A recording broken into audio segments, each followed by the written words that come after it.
नमस्कार, मैं सुंदरम कुमार और आप द ट्रुथ देख रहे हैं। साहेबगंज विधानसभा में 3 नवंबर को यानी कि दूसरे चरण में वोटिंग होने वाली है। आज हमारे साथ बात करने के लिए काफ़ी सारे मेहमान हैं, जैसा कि आप देख सकते हैं हमारे साथ बैठे हुए हैं।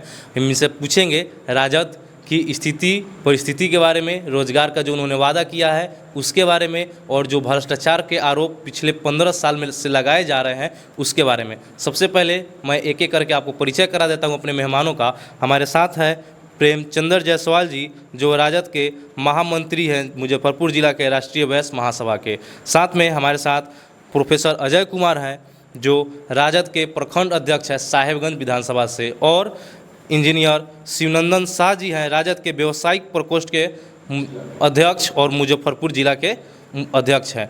अब हम इनसे बारी बारी से पूछते हैं। सबसे पहले मेरा सवाल प्रेमचंद्र जायसवाल जी से होगा। राजद की जो स्थिति है पूरे विधानसभा में, गांव से लेकर के शहरी क्षेत्र में, साहेबगंज में कितना मजबूत है?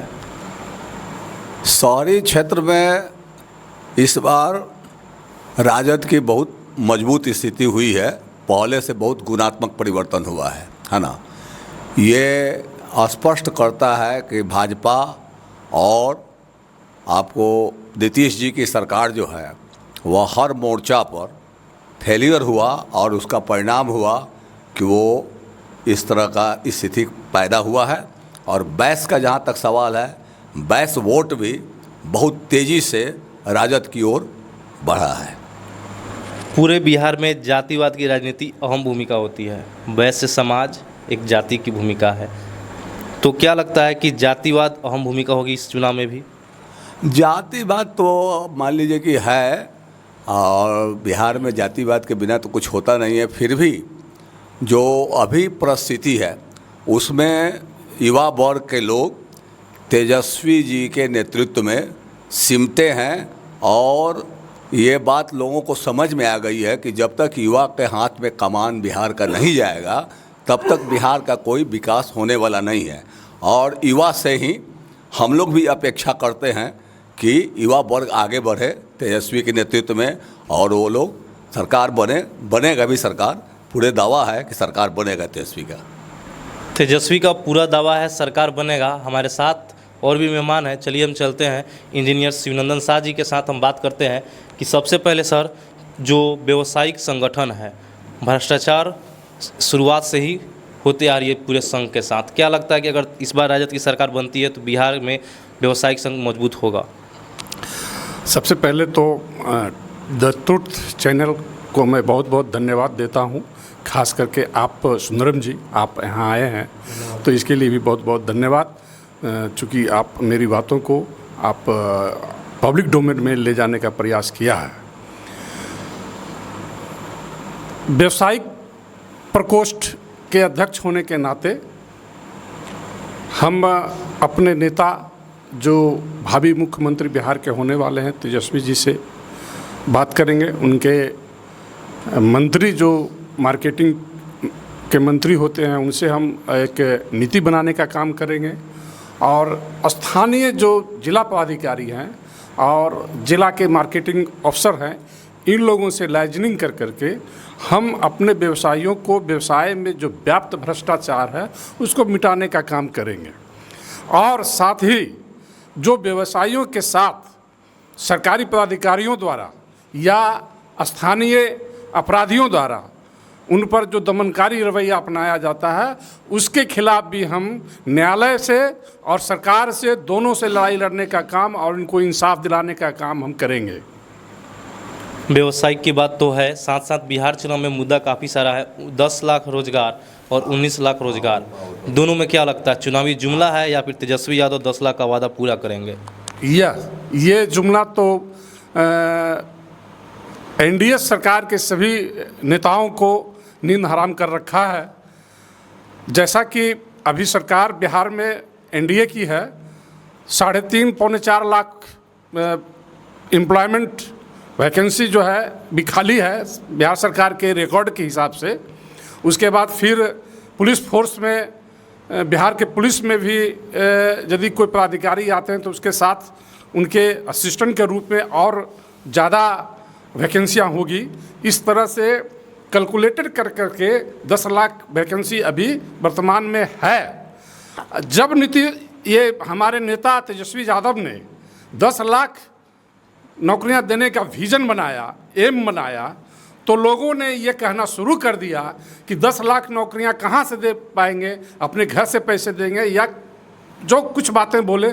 लेकिन जैसे ही इस पर पब्लिक का रुझान ज़्यादा आया, नवयुवकों का रुझान ज़्यादा आया, वैसे ही हमारे एनडीए के नेता, बीजेपी के नेता जो भारत के प्रधानमंत्री श्री नरेंद्र मोदी जी हैं, उन्होंने रोहतास जिले में आकर के 19 लाख नौकरी देने की बात कही। तो यदि वो 19 लाख नौकरी दे सकते हैं तो 10 लाख नौकरी क्यों नहीं संभव हो सकता है। हम तो ये अपने नेता से ये भी कहेंगे कि आपको यदि 10 लाख नौकरी देते हैं, उससे ज़्यादा भी संभावना बनती है, तो आप इसको रचनात्मक कार्य के रूप में लेकर के 19 लाख से भी ज़्यादा नौकरियां देने का काम करेंगे। जो रोजगार की बात हो रही है, 19 लाख 10 लाख पूरे बिहार विधानसभा चुनाव में अगर देखा जाए तो युवा वर्ग तेजस्वी यादव पर काफ़ी ट्रस्ट कर रहा है, क्योंकि एक रीज़न ये भी हो सकता है कि पिछले 15 साल में नीतीश जी की अगर सरकार की जो भूमिका रही है, नदी का ऊपर पुल, सड़क, बिजली, रोजगार में कहीं ना कहीं कमी नीतीश जी ने किया था। तो इस बार जनता क्या नीतीश जी को मौका देगी या फिर से तेजस्वी यादव को ही चुनेंगे? देखिए, बिहार की जनता नीतीश जी को पूर्ण रूप से नकार चुकी है। और जब जुमले की बात करते हैं तो नरेंद्र, ये जुमला शब्द कहाँ से आया? ये जुमला अमित शाह ने कहा था। बिहार में, हिंदुस्तान में जब 2014 का चुनाव हो रहा था तो नरेंद्र मोदी जी ने कहा था, आदरणीय हमारे प्रधानमंत्री अभी हैं, कि मैं हर साल 2 करोड़ लोगों को रोजगार दूंगा।